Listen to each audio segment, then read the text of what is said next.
If you are tired of the backlogs in EB2, particularly EB2NIW, and you have a very strong profile of accomplishments, you may be able to file for EB1A, the highest standard of the green card. Hi, my name is Oscar and I'm a scientist, and in this channel we talk about green card categories in which you can self-petition, like EB1A or EB2NIW. That means that you don't need to have a job offer, a company sponsoring you, and you can even do it without lawyers. Today we're going to talk about the EB1A petition package. So let's jump in. The objective of any I-140 petition, and that includes EB1A, is to convince the USCIS officer that you meet all the requirements for that category. That means that you have filled out the required forms, that you have paid the necessary fees, and that you have met all the requirements for the particular category in which you are applying. I have already a couple of videos on the EB1A green card category, and you can go and check them out at your own pace. One is the timeline, if you want to understand what would be a timeline for you for the whole process, you can go and check this video. I'll leave a link right here as well. And if you just want to know the basics of the EB1, understand the requirements slowly, I have a video that focuses on that as well. That is the one here in blue. Go and check it out. I'll also leave the link here. Okay, so today we're just going to go quickly over those requirements, but you can go to that other video and find the details there. There are three main requirements in the EB1A category. You need to be a person of extraordinary abilities, and for that you need to fulfill at least 3 criteria out of 10. Second, you need to prove that you will enter the US to continue the work in your field of endeavor where you are extraordinary. And 3, you need to prove that you will substantially benefit the US. That is kind of similar to the national importance of the EB2NIW. That's also a little bit present in this EB1A. So those criteria for extraordinary abilities are really the core of your petition. You need to at least prove that you have 3 of these.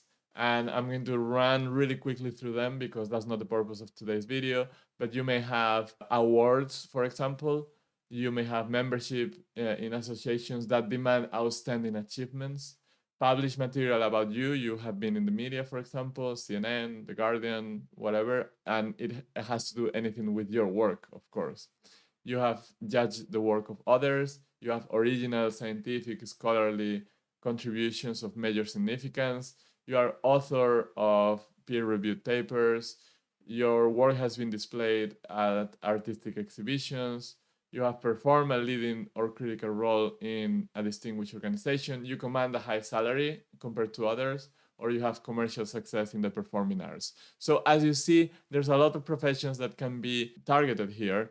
It's not just STEM professions. You see that there are many talking about arts and performance. So this is a category that if you are extraordinary, if you can prove that you indeed are one of the top few percentage in your category, you may be able to be successful here.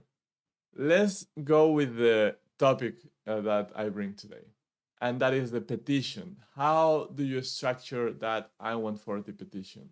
So this is a picture of a package, a petition package. Usually they are quite thick. They are maybe a few hundreds of pages. And this is the structure that I like to follow. We have a part A, that's where we put the actual forms and the fee that we need to pay. And then we have a part B, that is the petition cover letter. That is the letter where we tell the officer how we fulfill all those requirements we just described earlier. And you see that the cover letter is going to be structured in the same way that those requirements are structured. We have a summary of our achievements, then we are putting the proof of extraordinary ability, at least those 3, if not more, criteria that we fulfill. Then we explain how we seek to enter the US to continue our work and how our work will substantially benefit the US. Finally, we have some exhibits, a lot of exhibits, where we put all the evidence that proves that what we are saying in the cover letter is correct, that is accurate. So we can convince the USCIS officer that we indeed are worthy of this higher standard EB1A green card. Okay, so let's go part by part. Forms and fees. In the forms and fees section, what we do is we're going to give the money, let's say, for USCIS. They collect right now $700 for an I-140 application. That's without premium processing. With premium processing, you will have to add $2,500 as well. And these prices are as of right now, 2023. They may increase. In fact, we know that the I-140 will increase at some point to 715. So always check the USCIS official website that I leave here, uscis.gov/I-140. You can find all the updated information.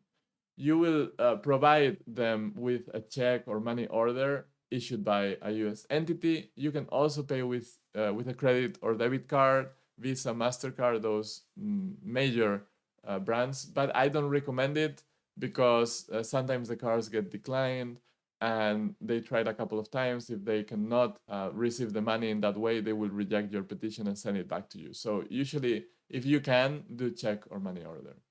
Then you're going to fill out Form I-140. You will find the most updated version from the USCIS website, and you will check also the address where you will have to send it to. And also the ETA 9089. This is not really mandatory for EB1A. By the letter of the law, it's not written that you have to. I still like to provide it because we do it in EB2NAW. This is also a self-petition, and it doesn't hurt. It takes 5 minutes to fill it out, so we fill it out and attach it as well. The part B is the cover letter that we were discussing earlier.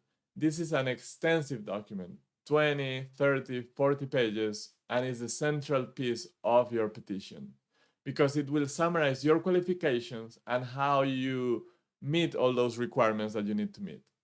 It brings all the evidence together. It cites, it refers to the documents that you have in the exhibit section. So the officer, when you claim something, you have a reference to the exhibit and they can go and verify that indeed what you're saying is correct. Imagine that, for example, you're saying that you have earned 3 awards, the award of the best, the best IT engineer of the year in France.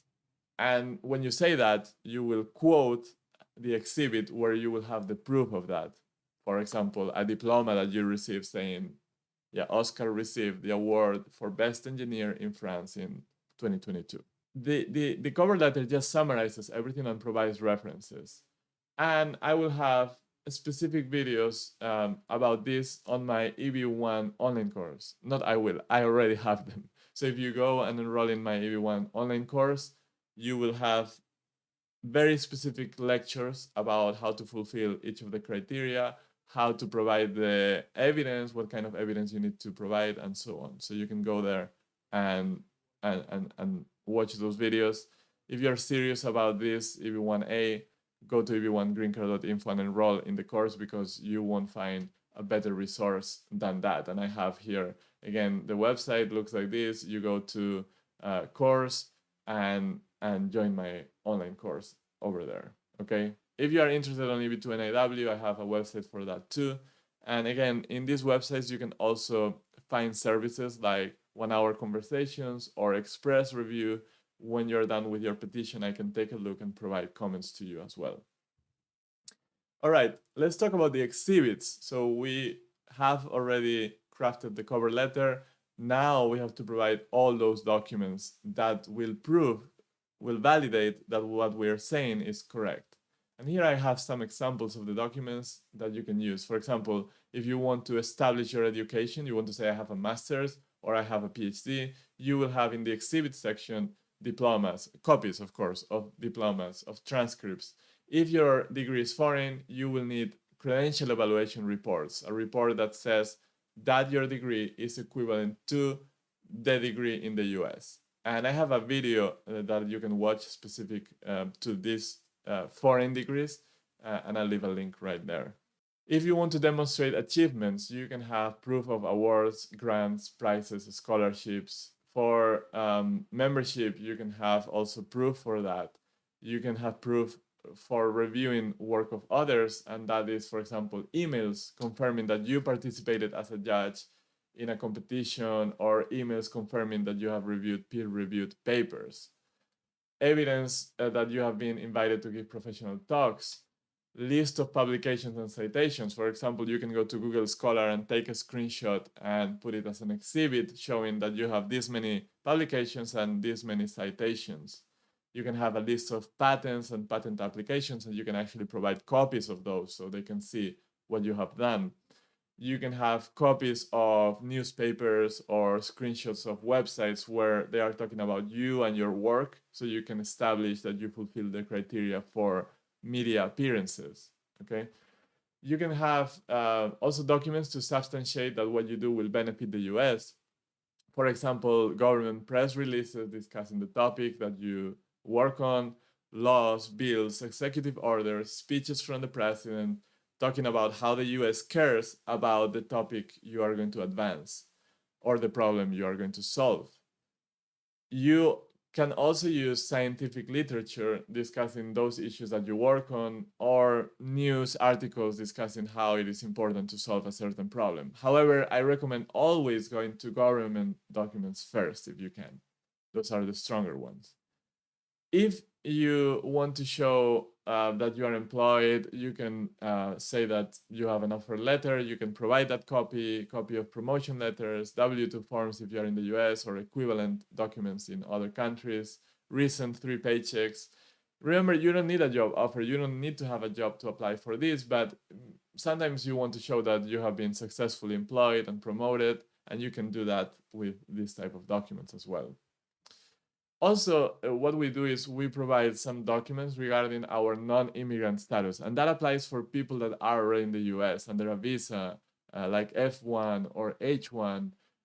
We want to show from the get-go that we are in the US legally and that we have maintained our status. So you can provide copy of your passport, copy of your visa pages on your passport, copy of document related to your visa, for example, I-797 notice for H1 or I-20 for F1, copy of any present or past EAD cards that allow you to work, for example, in my case, my OPT card, copy of current and previous I-94, and you can get it in this website, or US travel history, and you can also get it in this website, okay? So those documents are also examples of exhibits we can add.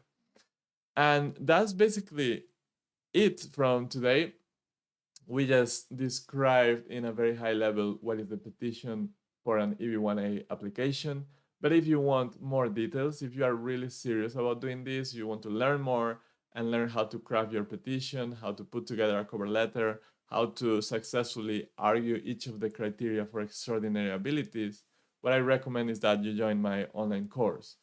You go to eb1greencard.info, enroll there, and join a group of people that are successfully working on their petitions. And I assure you that it's most likely the best resource, the most comprehensive resource out there for do-it-yourself applicants. You can do it by yourself without lawyers, but you have to put a lot of effort and time. I'm not going to lie to you, I never do. But I'll give you the resources. So if you have that will, if you have that time and effort that you can put, you'll be successful with my online course, and you will craft the best case that you can to convince the USCIS officer. As always, thank you for your support, and I'll see you in the next video. Good luck in your EB1A or EB2NAW green card petition. Bye.